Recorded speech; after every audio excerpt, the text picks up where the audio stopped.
1. Introduction to Heritage Policy and Planning. Cultural heritage and destination management cannot function effectively without robust policies, strategic planning, and multi-stakeholder engagement.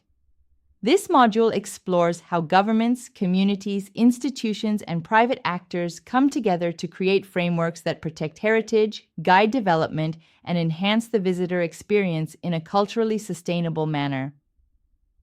Heritage policy and planning form the institutional and operational bedrock of conservation, cultural tourism, and heritage destination development. Without them, even the most culturally rich destinations risk degradation, loss of authenticity, and social conflict. 2 fundamentals of heritage policy. Heritage policies are formal strategies and legal frameworks developed by national, regional, or local governments or international bodies to safeguard, manage, and promote cultural heritage. Key objectives of heritage policy: identify and inventory heritage assets, preserve tangible and intangible heritage, promote cultural identity and diversity, regulate development near heritage sites, stimulate heritage-based tourism, support community participation, establish clear institutional mandates. Common elements of heritage policies: legal recognition of heritage categories, regulatory frameworks for construction and modification funding, and incentives for conservation. Interagency coordination, integration with land use and urban planning. 3. Strategic heritage planning. Unlike ad hoc development, strategic planning allows for sustainable, long-term, and inclusive growth of heritage destinations. Key phases of heritage planning: assessment and documentation inventories, condition surveys, cultural mapping, visioning, and goal setting, aligning heritage values with economic, social, and environmental goals.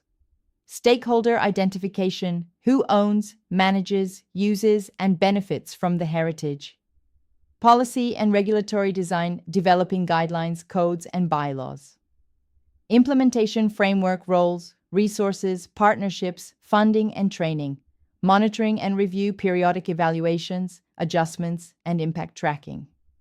Strategic planning ensures that heritage resources are protected, enhanced, and leveraged, not exploited or marginalized. 4. Institutional frameworks and governance models. Heritage governance varies across countries but generally includes public, private, and civil society institutions. Institutional players: national governments, ministries of culture, tourism, or antiquities. Local governments: urban planners, tourism boards, traditional rulers, cultural institutions, museums, libraries, heritage councils, non-governmental organizations, NGOs, local or global, e.g., ICCROM, ICOMOS. Academic institutions: research, training, and documentation. Religious institutions: custodians of sacred heritage. Private sector: heritage entrepreneurs, tour operators, developers.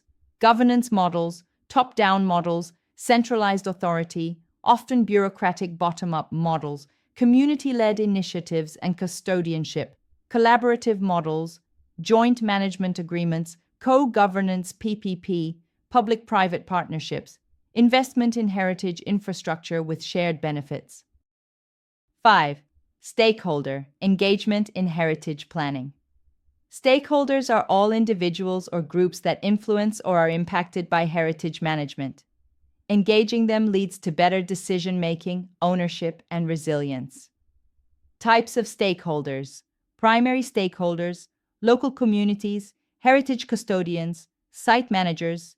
Secondary stakeholders: tourists, NGOs, researchers, media. Tertiary stakeholders: investors, construction firms, donors. Principles of engagement: free, prior, and informed consent, FPIC, participatory planning and budgeting, capacity building and empowerment, feedback loops and grievance mechanisms, respect for traditional knowledge systems.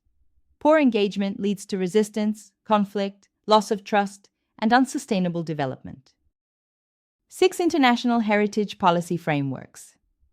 Several global conventions and charters guide national heritage policy, UNESCO World Heritage Convention, 1972.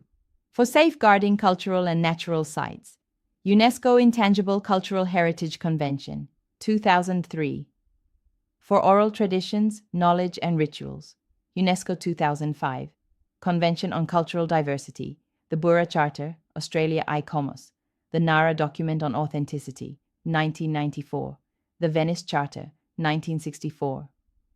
Conservation of monuments and sites. Countries are required to report, evaluate, and comply with these instruments to gain or maintain international recognition and funding.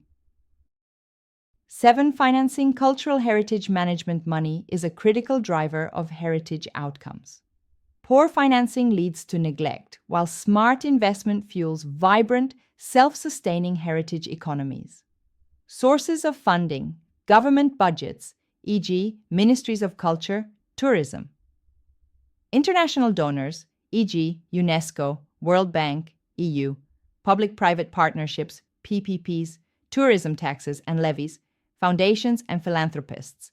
Community-based fundraising, e.g., festivals, crowdfunding, innovative financing, heritage bonds. Green and Blue Economy grants corporate social responsibility, CSR schemes. Social enterprise reinvestment. Financial sustainability is enhanced when heritage sites generate their own revenue through tickets, merchandising, guided tours, and rentals. 8. Heritage Impact Assessment, HIA. HIA is a tool to analyze the potential effects of any development project on heritage assets. Key elements: baseline study of existing heritage assets, assessment of project impacts, alternatives and mitigation measures, consultation with affected stakeholders, monitoring and reporting framework. Examples of projects requiring HIA: road or rail construction, urban redevelopment near historic districts, installation of tourism infrastructure, e.g., hotels, cable cars, mining or drilling near cultural landscapes.